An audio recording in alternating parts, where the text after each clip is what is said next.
ఇంకా మనం చూద్దాం. నెక్స్ట్ మాటలోకి మనం వెళ్ళగలిగినట్లయితే ఈ విషయాలన్నీ మనం ఒక 10 నిమిషాల్లో లేదంటే ఒక పావు గంటలో మనం చెప్పలేమండి. ఎందుకంటే ప్రతి మాట కూడా 1000 సంవత్సరాలు మనం కూర్చొని మాట్లాడుకున్నా కూడా మనం మాట్లాడుకుంటూనే ఉంటాము. ప్రపంచం అంతా పుస్తకం తీసుకొచ్చి, భూలోకం అంతా పుస్తకం తీసుకొచ్చి, సముద్రం అంతా శరత మనం రాసినా కూడా ఆ మాటలకున్న విలువ అనేది తగ్గదు. చెప్పుకుంటూ వెళ్తా ఉంటే ఒక్క మాట చెప్పడానికే మన జీవితం సరిపోదు ప్రియులారా. అయినప్పటికీ ప్రతి ఒక్క మాట పట్ల కూడా కనీస అవగాహన ఉండాలని కొద్ది నిమిషాలు నేను ముగించుకుంటూ వెళ్తున్నాను. మరి చక్కగా మీరు ధ్యానించండి, దేవుని చిత్త ప్రకారంగా నడుచుకోండి. మరి 4వ మాట కనుక మనం వెళ్ళగలిగినట్లయితే 4వ మాట మనం చూద్దాం. మార్కు సువార్త మనం చూస్తానండి. 4వ మాట మార్కు సువార్త 15వ అధ్యాయం మనం చూద్దాం. మార్కు సువార్త 15వ అధ్యాయము 34వ వచనం మనం చూద్దాం. మార్కు సువార్త 15వ అధ్యాయం 15th చాప్టర్ 34th వర్స్ కనుక మనం చూసినట్లయితే 3 గంటలకు యేసు ఏలోయి ఏలోయి లామా సబక్తాని అని బిగ్గరగా కేక వేసెను. ఆ మాటలకు నా దేవా నా దేవా నన్ను ఎందుకు చెయ్యి విడిచితివని అర్థము.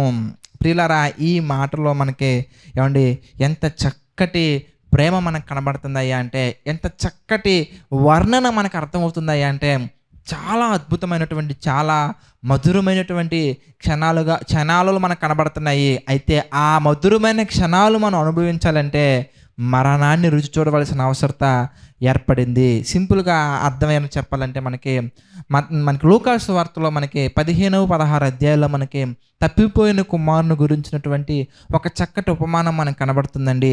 ఆ చిన్న కొడుకు ఏం చేస్తారయ్యా అంటే, తండ్రి యొద్ద నుండి ఆస్తి అంతా లాక్కొని, తండ్రి దగ్గర నుంచి ఆస్తి మొత్తాన్ని లాక్కొని మరి దూరంగా వెళ్ళిపోయి దుర్వ్యాపారాలలో, దుర్వ్యసనాలలో చిక్కుకుపోయి ఆ ఆస్తి మొత్తాన్ని పోగొట్టుకొని ప్రియులారా సమస్తాన్ని వదులుకొని, సమస్తాన్ని నాశనం చేసుకొని మరి పందిపొట్టు తినవలసిన అవసరం వస్తుందండి. ఆ పందిపొట్టు తింటున్న కాలంలో, ఆ టైంలో ఆయన గుర్తొచ్చినటువంటి విషయం ఏంటంటే, నా తండ్రి చెంతకు నేను ఒక్కసారి వెళితే, నా తండ్రి దగ్గర ఎంతోమంది పనివారు ఉన్నారు కదా, ఎంతో ఆస్తి ఉంది కదా, నేను ఎవరి దగ్గర ఎందుకు పని చేయాలి? ఒక బానిసగానైనా కానీ, ఒక పనివాడిగానైనా కానీ నా తండ్రి నాకు యజమానిగా ఉంటారు, నేను పనివాడిగానైనా కానీ నా తండ్రి దగ్గరికి వెళ్తాను అని, నా తండ్రి నన్ను క్షమిస్తే చాలు, ఏ పని ఇస్తే ఆ పని చేసుకుందాను, ఒక బానిసగా ఒక పనివాడిగా ఉంటానని చెప్పేసి ప్రియులారా ఆ కుమారునిలో పశ్చాత్తాపం కలిగి, మార్పు కలిగి అతను వస్తూ ఉండగా, అతని కోసం అతను ఎప్పుడు వస్తాడా మార్పు ఎప్పుడు కలుగుతుందని ఆ తండ్రి ఎదురు చూసే ఆ ఎదురు చూపులలో ప్రియులారా ఒక్కసారిగా కుమారుడు దూరం నుంచి కనిపించిన వెంటనే తండ్రి పరుగెత్తుకుంటూ వెళ్ళి, ఆ సందర్భం మీరు చదవండి, నిజంగా కళ్ళల్లో నీళ్ళు వస్తాయండి. ఆ తండ్రి పరిగెత్తుకుంటూ వెళ్ళి ఆ పంది పొట్టుతో నిండినటువంటి, ఆ పందిలో స్మెల్ వచ్చే ఆ తప్పిపోయి తిరిగి వచ్చినటువంటి ఆ కుమారుని కౌగులించుకునే విషయంలో, చిచ్చి నువ్వు స్నానం చేయలేదు, నీ దగ్గర వైరస్ ఉంటుంది, బ్యాక్టీరియా ఉంటుంది, ఈ రోగాలు ఉంటాయి, ఆ రోగాలు ఉంటాయి, పో గెట్ అవుట్, ఏం మాట్లాడకుండా పిల్లరే ప్రేమతో వెళ్ళి కౌగులించుకొని మెడ మీద ముద్దు పెట్టి ఏడ్చి ఈ నా కుమారుడికి మంచి వస్త్రములు ధరింప చేయండి, మంచి ఉంగరము తొడిగించండి, కొవ్వినటువంటి మేకలను ఎద్దులను కొయ్యుడి, ఒక మంచి పండగ వాతావరణం చేద్దాం. అదేంటి, డబ్బు మొత్తాన్ని నాశనం చేశాడు కదా, ఆస్తి మొత్తం నాశనం చేశాడు కదా. పిల్లలు మనం చూద్దాం, లూకా సువార్తల సందర్భాలు మనం చూడవచ్చు. సమయం అయిపోతుంది. మరి మార్కు సువార్త 15వ అధ్యాయం 34వ వచనం మనం చూద్దాం. మళ్ళీ ఏమండి, అలాంటి పరిస్థితుల్లో మాట్లాడుతున్నటువంటి మాటలండి, ఇలాంటి ఏం మాట్లాడకుండా ఆ కుమారుని విషయంలో దేవుడు కనికరపడి, ఆ తండ్రి కనికరపడి ప్రేమతో చేర్చుకున్నది మనకు కనబడుతుందండి. సేమ్ యాజ్ ఇట్ ఈజ్ మనం ఇక్కడ చూస్తానండి. దేవాది దేవుడు మనకి, మనం పిండముగా ఉన్నప్పుడే నీ నిమిత్తము నా నిమిత్తము 139వ కీర్తన 15, 16, 14 వచనంలో రాయబడిన రీతిగా నీ కొరకు ఒక గ్రంథాన్ని పెట్టి, ఆ గ్రంథంలో ఒక్కొక్క అవయవము రూపించబడుతూ ఉండగా ఒక్కొక్క అవయవము గురించి చక్కగా రాసుకుని నీ అడుగులు లెక్కించి, ఏమండి 139వ కీర్తన 1వ వచనం నుంచి మనం చూస్తానండి, మనం కూర్చుంటా, పడుకుంటా, లేచుట, నడుచుట, మన చుట్టూ తన కృప ఆవరించి ఉంచి ఎంతో ప్రేమగా మనల్ని చూసుకుంటూ ఈ లోకాన్ని మనకిచ్చి, ఈ లోకంలో అమ్మను, నాన్నని, చెల్లిని, అక్కని, ఆస్తిని, చదువుని, అంతస్తుని, ఉద్యోగాన్ని, సమస్తాన్ని దేవుడు మనకిస్తే ఆ సమస్తాన్ని తీసుకెళ్ళి మనం ఏం చేస్తున్నామా అంటే దేవుడు మనకిచ్చిన ప్రతి ఒక్క దాన్ని కూడా లోక వ్యాపారాలలో, దుర్వ్యసనాలలో, సినిమాలలో, షికారుల్లో, పాటల్లో, ఆటల్లో, డ్యాన్సులు, క్లబ్బులు, అబ్బో రకరకాల వ్యసనాలలో వెళ్ళి విసిగెత్తిపోయి నాశనమైపోయి అందరి చేత మోసగించబడినప్పుడు అప్పుడు గుర్తొస్తుందండి మనకి దేవుని యొక్క ప్రేమ.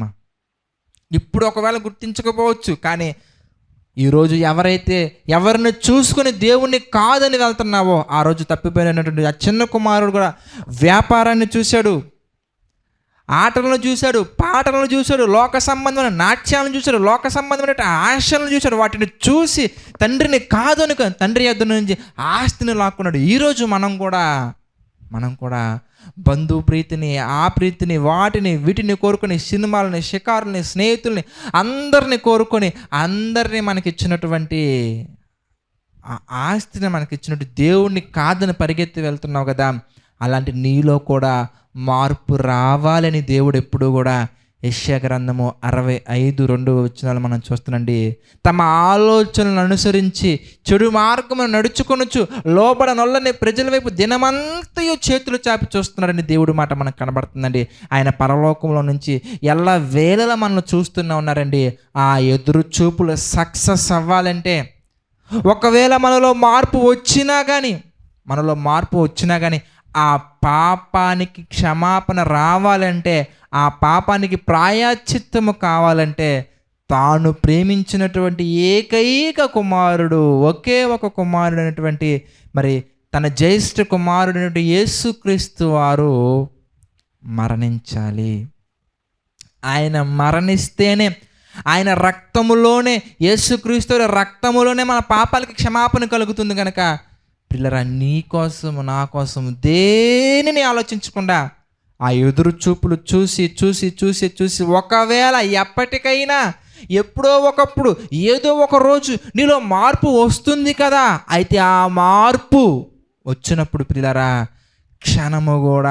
ఆ క్షణము కూడా ఆలస్యం కాకుండా నిన్ను తన కౌగిల్లోకి చేర్చుకోవాలంటే నీలో ఉన్న ఆ పాపము పోవాలి, నీలో ఉన్న ఆ మలినము పోవాలి, నీలో ఉన్నటువంటి ఆ మాలిన్యము పోవాలి అంటే ఒకరు మరణించాలి.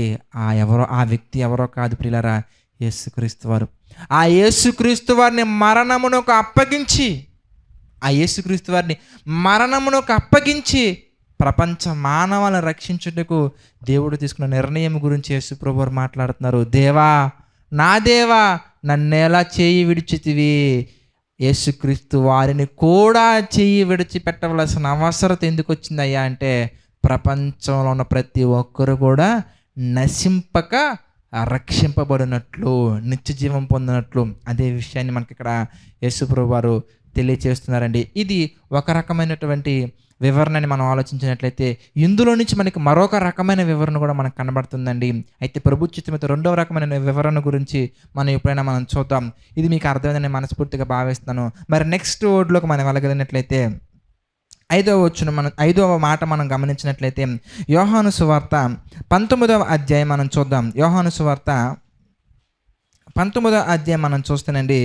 28వ వచనాన్ని కూడా మనం చూద్దాం. యోహాను సువార్త 19వ అధ్యాయము 28వ వచనం కనుక మనం జాగ్రత్తగా ధ్యానించినట్లయితే, మరి యేసుక్రీస్తు వారు మాట్లాడుతున్నటువంటి మాట మనం చూద్దామండి. అటు తర్వాత సమస్తమును అప్పటికి సమాప్తమైనదని యేసు ఎరిగి, ఏమండి, అటు తర్వాత సమస్తమును సమాప్తమైనదని యేసు ఎరిగి, లేఖనము నెరవేరునట్లు నేను దప్పిగొనుచున్నానెను.